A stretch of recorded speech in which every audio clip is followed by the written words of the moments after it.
ଏକ ନମ୍ବର କ ଆମେ ବିଭିନ୍ନ ପର୍ବ ପାଳନ କରିଥାଉ କାହିଁକି?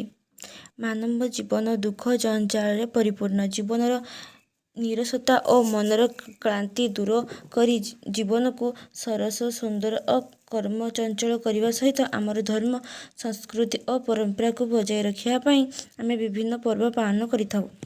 ଖ ନୂଆଖାଇ ପର୍ବ କେଉଁଦିନ ପାଳିତ ହୁଏ? ଭାଦ୍ରବ ମାସ ଶୁକ୍ଳପକ୍ଷ ପଞ୍ଚମୀ ତିଥିରେ ନୂଆଖାଇ ପର୍ବ ପାଳିତ ହୁଏ। ଗ ନୂଆଖାଇ ପୂର୍ବରୁ କେଉଁ ପର୍ବ ପାଳନ କରାଯାଏ?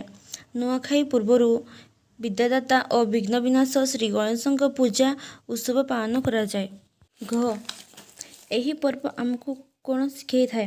ଏହି ପର୍ବ ଆମକୁ ଜାତି ଅଜାତି ଉଚ୍ଚ ନୀଚ ଭେଦଭାବ ବାଦ ବିବାଦ ମାନ ଅଭିମାନ ରାଗ ରୁଷା ଭୁଲି ପରସ୍ପର ସହିତ ସଦ୍ଭାବନାପୂର୍ଣ୍ଣ ସମ୍ପର୍କ ରଖିବାକୁ ଶିଖାଇଥାଏ।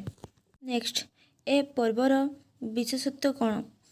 ଏହି ପର୍ବର ବିଶେଷତ୍ୱ ହେଲା ଏହା ଆମକୁ ସାମାଜିକ ବନ୍ଧନର ଗୁରୁତ୍ୱ ଶିଖାଇଥାଏ ଏବଂ ଆମ ମାନବରେ ମାନବିକତା ଓ ଭ୍ରାତୃତ୍ୱ ଭାବନା ସୃଷ୍ଟି କରେ। 2 ନମ୍ବର ବାଲଟିରେ କେତେଗୁଡ଼ିଏ ଶବ୍ଦ ଓ ମାଠିଆରେ ତାର ବିପରୀତ ଅର୍ଥ ବୁଝାଇଥିବା ଶବ୍ଦ ଗୁଡ଼ିକ ଅଛି। ତାକୁ ଏକାଠି କରି ଲେଖିବା। ସରସ ନିରସ ନୂଆ ପୁରୁଣା ଶୁକ୍ଳ କୃଷ୍ଣ ସୀମିତ ଅସୀମ ଦରିଦ୍ର ଧନୀ। 3 ନମ୍ବର କେତେଗୁଡ଼ିଏ ଶବ୍ଦ ଦିଆଯାଇଛି। ସେଗୁଡ଼ିକର ବିପରୀତ ଲିଙ୍ଗ ପ୍ରକାଶ କରୁଥିବା ଶବ୍ଦଗୁଡ଼ିକୁ ଲେଖିବା। ନର ନାରୀ ବୁଢ଼ା ବୁଢ଼ୀ ଇଷ୍ଟଦେବୀ ଇଷ୍ଟଦେବ ପୁଅ ବୋହୂ ପୁଅ ପିତୃ ମାତୃ।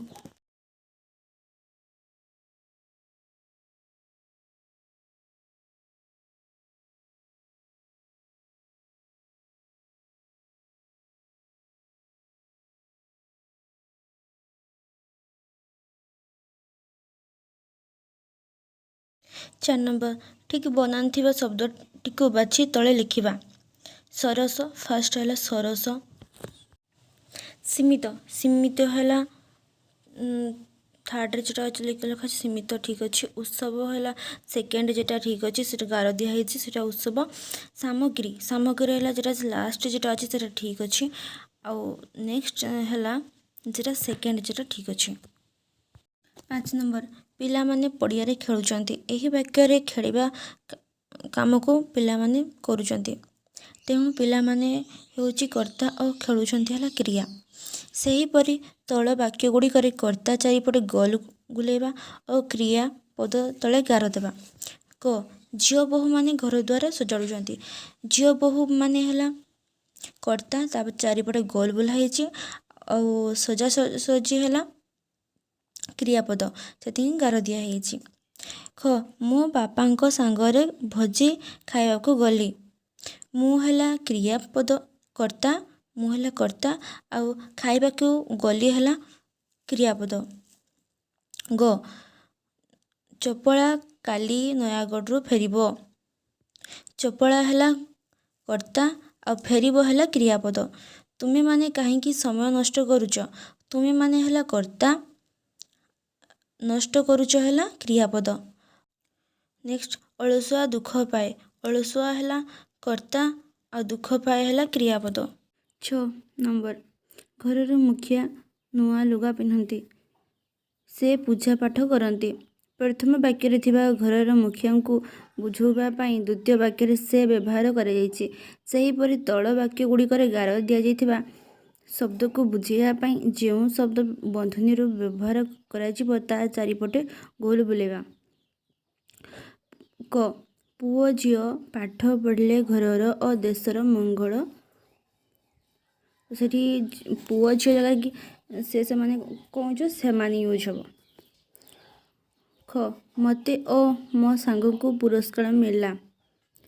ମୋତେ ଓ ସେମାନଙ୍କୁ ପୁରସ୍କାର ମିଳିଲା।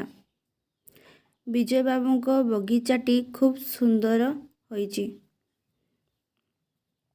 ତ ସେଠି ହେବ ତାଙ୍କର। ନୂଆଖାଇ କୃଷକଙ୍କର ଆନନ୍ଦ ଉଲ୍ଲାସର ପର୍ବ ତ ସେଠି ହେବ ସେମାନଙ୍କର। ସମା ଓ ରାଜୁ ଯଦି ଆସିବେ ମୁଁ ଯିବି। ଏହି ବାକ୍ୟରେ ଓ ଯଦି ଶବ୍ଦ ଦୁଇଟି ଅବ୍ୟୟ ପଦ, ସେହିପରି ତଳେ ବାକ୍ୟଗୁଡ଼ିକରେ ଥିବା ଅବ୍ୟୟ ପଦ ବାଛି ଲେଖିବା। ମୁଁ ତାକୁ ଡାକିଲି କିନ୍ତୁ ସେ ଆସିଲା ନାହିଁ, ତ ଏଇଠି ଅବ୍ୟୟ ପଦ ହେବ କିନ୍ତୁ। ଖ ବୃକ୍ଷଲତା ତ ଆମର ବନ୍ଧୁ, ଏଇଠି ଅବ୍ୟୟ ପଦ ହେବ ତ। ଗ ଅଳସୁଆ ହୋଇ ବସ ନାହିଁ ବରଂ କିଛି କାମ କର, ଏଇଠି ଅବ୍ୟୟ ପଦ ହେବ ବରଂ। ମୁଁ ତାକୁ ଏତେ ଅନୁରୋଧ କଲି ତଥାପି ସେ ମୋ କଥା ଶୁଣିଲା ନାହିଁ, ଏଇଠି ଅବ୍ୟୟ ପଦ ହେବ ତଥାପି।